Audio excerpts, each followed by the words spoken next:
We talked last time about the glory of God and the centrality that God himself has in the Christian life and all we seek to do as his people.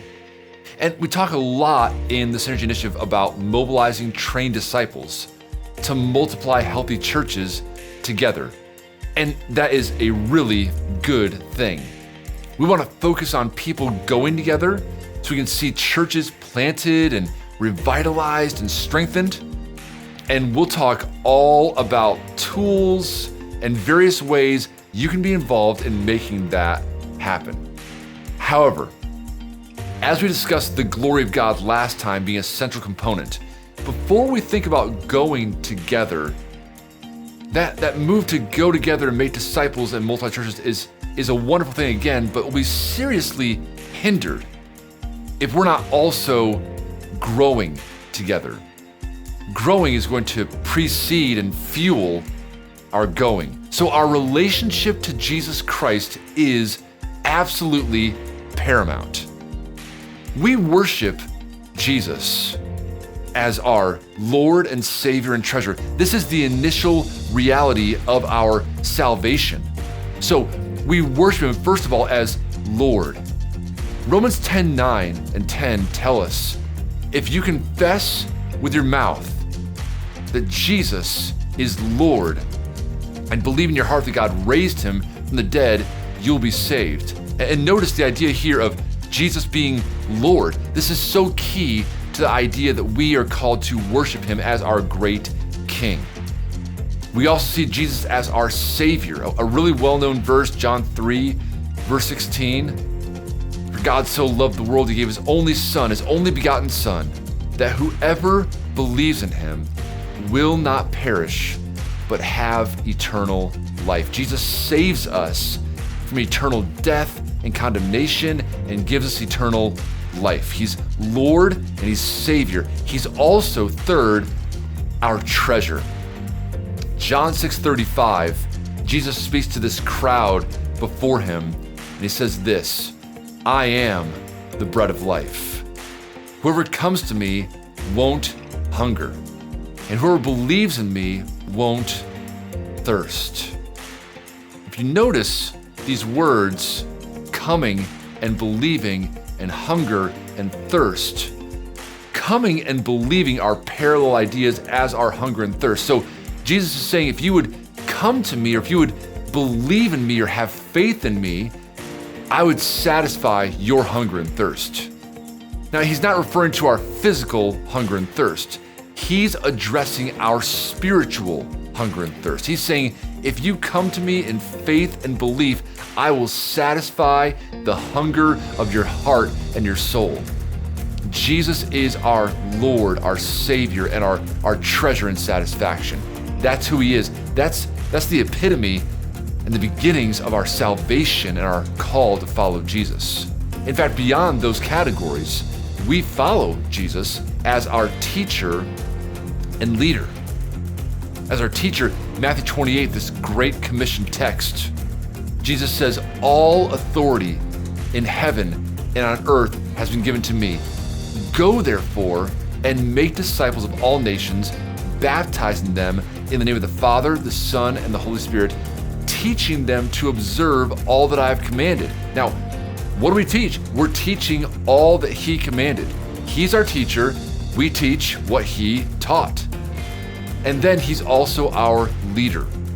1 John 2:6 tells us we ought to walk as Jesus walked, which the idea there is to live as he lived, to follow in his character and his conduct.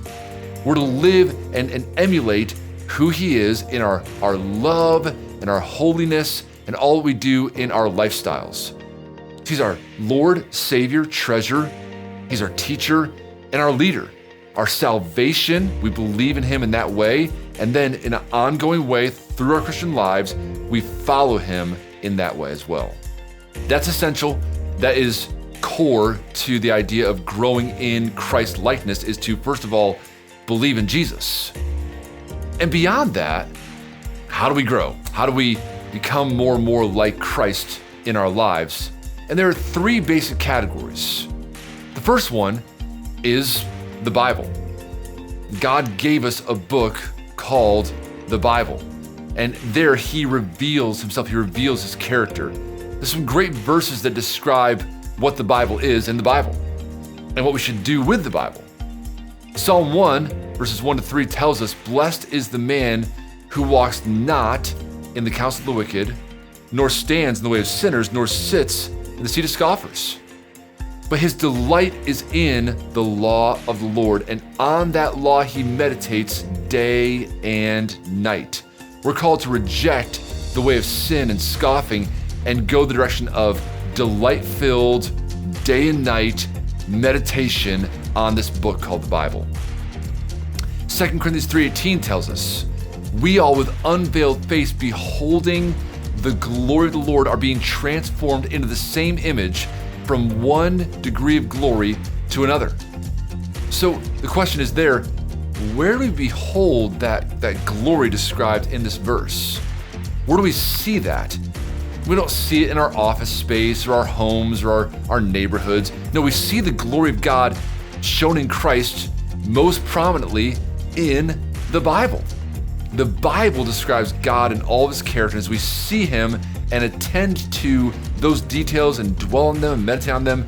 We become more and more like God in our character, which is why Colossians 3:16 says, "Let the word of Christ dwell in you richly, teaching and admonishing one another with all wisdom."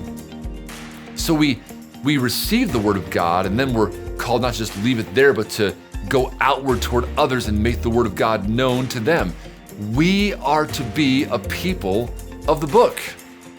God's revealed himself to us in his word in such a way that we can say when the Bible speaks, God speaks. So we delightfully meditate on God's word. We behold him individually and corporately. And that over time brings about a transformation in our lives. We go to the word of God to know God and become like him in our character. The second category for our growth is prayer.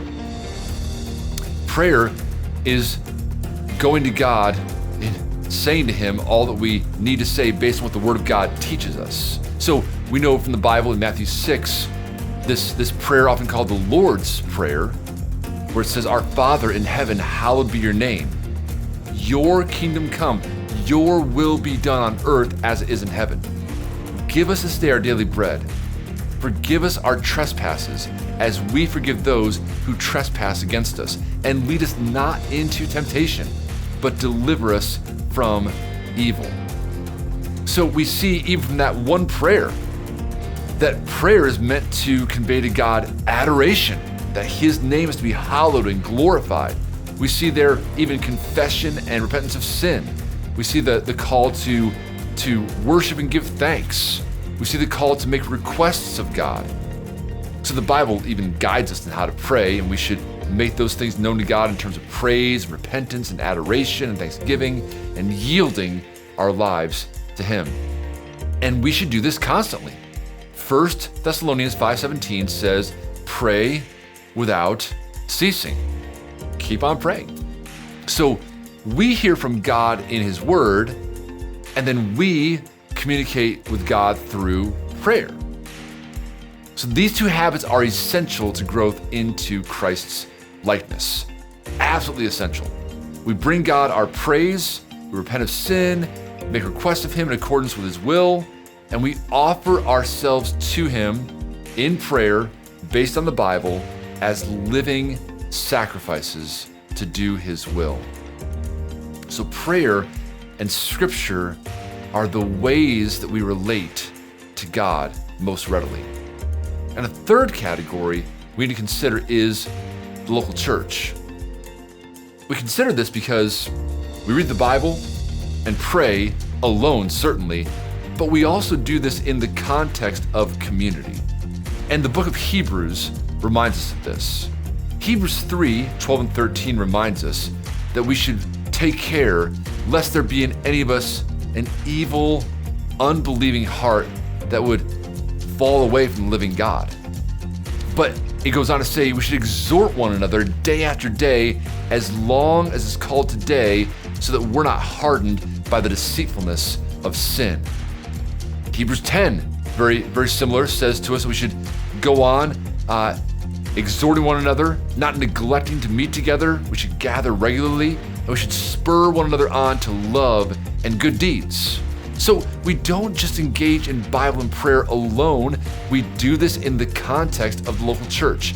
We read the Bible together, we pray together, we sing together, pray, hear the word preached. We enjoy baptism and the Lord's Supper. And then we engage throughout the week in ministry to one another. We pray for one another, we share the word with one another, and those outside of our church as well. So the church is essential to our growth in godliness. We need others to pray for us. We need to pray for others. We need to share the word with others and have it shared with us as well. Now, all of this is a slow process. It's sometimes frustratingly slow. But can I remind you of a promise from God's word?